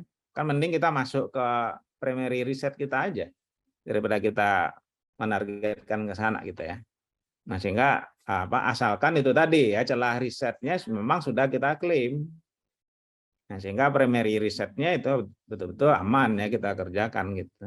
Tapi kalau Anda nggak lakukan systematic literature review, Anda hanya mengklaim sepihak, ya itu akan dengan mudah nanti draft publikasi Anda itu kelempar. Jadi maksudnya untuk reviewer pada jurnal Q1 dan Q2 itu baca draft Anda aja udah tahu deh. Oh ini originalitasnya rendah nih gitu kan. Ini akan merusak reputasi jurnal dia gitu. Nah, itu yang terjadi nanti itu dia mengalami fast reject ya atau early atau rapid reject gitu. Jadi kalau Anda sudah lakukan itu dengan systematic literature review yang kuat, lalu Anda juga sudah klaim ya bahwa celahnya itu betul-betul sudah teruji, ya waktu Anda sampaikan di sebagai draft pun ya itu semua reviewer saya yakin ya, sepakat ya kalau untuk acceptance-nya nggak terlalu berat gitu. Gitu ya. Oke, baik. Terima kasih banyak, Prof. Penjelasannya cukup lengkap dan jelas. Jadi sudah cukup banyak ya tanya jawab yang kita lontarkan kepada pemateri kita hari ini, dan jawaban-jawaban yang sangat banyak menambah pengetahuan khususnya kita yang masih awam nih terkait systematic literature review dan juga meta analisis. Saya ucapkan terima kasih banyak kepada Bapak Prof. Taufik Chatna atas waktunya dan materi yang sangat luar biasa hari ini. Kira-kira apakah ada yang ingin disampaikan kembali, Prof, atau sudah? Ya, saya tunggu lah ya. Jadi bagi yang tertarik untuk mengerjakan, jangan ragu ya untuk mengontak saya. Insya Allah untuk yang serius itu untuk banyak kasus ya. Ini untuk kerjaan ini terbit di Q1, Q2 itu sudah sangat mungkin ya. Dan contohnya tadi sudah saya sampaikan juga. Jadi bagi Anda tertarik untuk melakukan systematic literature review atau meta analisis, ya silakan nanti Anda bisa konsultasi juga dengan saya. Ya kita bisa janjian lah ya ininya untuk menyelesaikan draftnya ya. Barangkali dalam waktu kurang setahun itu sudah bisa diterbitkan. Gitu. Ya insya Allah lah ya. Jadi untuk kasus seperti ini banyak yang sudah selesai gitu ya. Silakan bagi yang tertarik Anda bisa kontak saya juga. Oke, wah udah dapat tawaran ini dari Bapak Taufik. Kepada kita yang tertarik mungkin bisa menghubungi beliau. Apabila peserta berasal dari non IPB, mungkin nanti kontak apa boleh di-share ya Prof di Ya, grup. silakan. Silahkan, nanti akan di-share oleh panitia di grup WhatsApp grup yang para peserta pada masuk, nanti akan di-share beberapa kontaknya. Nah, mungkin sampai di sini saja sesi pemberian materi dan diskusi dengan Prof. Taufik Chatna. Untuk acara selanjutnya adalah penyerahan plakat dan sertifikat yang akan disampaikan langsung oleh Ananda Abang dan Nur Rohim SPI dari Ketua Umum BSC Bogor Science Club. Kepada Bang Nur Rohim. Ya, baik. Terima kasih. Bismillahirrahmanirrahim. Assalamualaikum warahmatullahi wabarakatuh, Prof. Taufik. Terima kasih atas segala paparan materi yang sudah disampaikan tadi kepada kami. Sungguh memberikan insight yang luar biasa, pengetahuan baru barangkali untuk kami mungkin yang baru ingin mengeksplor dunia pandangan riset dari segi meta analisis seperti itu. Berikut saya mewakili teman-teman panitia yang melaksanakan acara hari ini menyampaikan ataupun memberikan sertifikat dan plakat. Mungkin ini tidak ada apa-apanya dibandingkan dengan ilmu yang telah Prof berikan kepada kami, tapi kami sangat berharap dapat diterima dengan baik ya Prof. Ya. Baik, terima kasih Mas Nur Rohim. Ya, insya Allah bahasan kita pagi ini harusnya juga mempunyai dampak positif ya bagi peserta dan panitia. Ya, saya tunggulah ya untuk respon yang serius itu ya saya sangat senang. Ya, baik. Terima kasih kembali, Prof. Oke, baik. Terima kasih kepada Abang dan Nur Rohim. Dan terima kasih juga yang berkali-kali kita sampaikan kepada pemateri kita hari ini. Sungguh senang ya berada di tengah-tengah forum yang sangat baik ini, mempelajari hal-hal yang baru dan juga sama-sama mempelajari dan mulai mencoba hal-hal yang belum kita ketahui sebelumnya. Gitu. Nah, mungkin untuk sesi materi literatur review dan meta analisis di bidang natural science ini saya akhiri. Saya Milenia Zikra Azahra sebagai moderator undur diri. Mohon maaf apabila terdapat kesalahan, baik kesalahan penyebutan nama dan juga tingkah laku saya. Mungkin ini saja. Assalamualaikum warahmatullahi wabarakatuh. Selanjutnya akan saya serahkan kepada MC. Terima kasih. Waalaikumsalam warahmatullahi wabarakatuh. Terima kasih banyak ya. Saya pamit ya. Ya baik, Prof. Terima kasih banyak. Terima Terima kasih, Prof. Terima kasih banyak, Terima kasih banyak, Prof. Atur nuhun, Prof. Salam warahmatullahi wabarakatuh. Waalaikumsalam warahmatullahi wabarakatuh. Terima kasih kepada moderator dan terima kasih juga tadi Prof telah berkenan untuk sharing yang luar biasa ini. Semoga sharing ini dapat bermanfaat bagi kita semua. Bapak, Ibu hadirin peserta yang berbahagia, sesi pertama pada hari ini telah berakhir. Bagi Bapak Ibu yang berkenan untuk hadir bersama kami kembali dalam sesi kedua bersama Prof. Dietrich, kemarin sempat ditunda, silakan Bapak dan Ibu bergabung di Zoom utama pada pukul 11.00 waktu Indonesia bagian Barat. Dan kita akan memulai sesi ketiga setelah istirahat pada pukul 13.00 waktu Indonesia bagian Barat bersama Prof. Dr. Eng Wisnu Anantakusuma STMT. Jadi hari ini ada 3 sesi Bapak dan Ibu sekalian. Sesi pertama tadi udah kita laksanakan dengan baik dan berjalan lancar sesuai dengan harapan kita. Dan sesi kedua akan dimulai pukul 11.00 bersama Prof. Dietrich yang kemarin sempat ditunda. Jadi bagi Bapak dan Ibu yang berkenan hadir untuk berdiskusi bersama Prof. Dietrich ditunggu pada Zoom utama pukul 11.00 waktu Indonesia bagian Barat. Kemudian kita akan istirahat sampai dengan pukul 13.00 kita akan bertemu kembali pada sesi selanjutnya, yaitu sesi 3 bersama Profesor Dr. Eng Wisnu Anantakusuma STMT. Terima kasih bagi Bapak Ibu hadirin sekalian yang telah berpartisipasi pada sesi pertama kali ini. Luar biasa sekali untuk sharing dan semoga semuanya dapat bermanfaat bagi kita semua. Saya akhiri sesi kali ini. Wassalamualaikum warahmatullahi wabarakatuh. Ditunggu Bapak. Waalaikumsalam warahmatullahi wabarakatuh. Terima kasih. Terima kasih panitia. Ketemu jam 11 ya. Ya, sampai bertemu pukul 11.00 waktu Indonesia bagian Barat ya semuanya. Izin live ya. Terima kasih. Ya, jangan lupa bergabung ya semuanya. Terima kasih.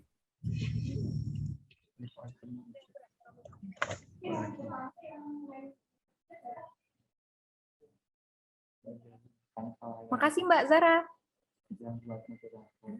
Iya, sama-sama. Makasih juga. Ini kita keluar dulu nggak apa-apa ya, Mbak Aula? Ya nggak apa-apa, nanti keluar dulu. Untuk sesi kedua ini itu di Zoom utama. Terus nanti sesi ketiga itu yang jam 13.00 itu di breakout room lagi. Oh, sesi kedua jam 11 kan ya? Ya, jam 11. Oh, linknya sama kan ya? Ya, linknya tetap ini. Oh ya udah, saya keluar dulu berarti. Makasih ya. Ya, Luar sama-sama. biasa. Semangat panitia. Iya. Oke, ditunggu ya semuanya di Ya. jam 11. Rugi kalau nggak masuk.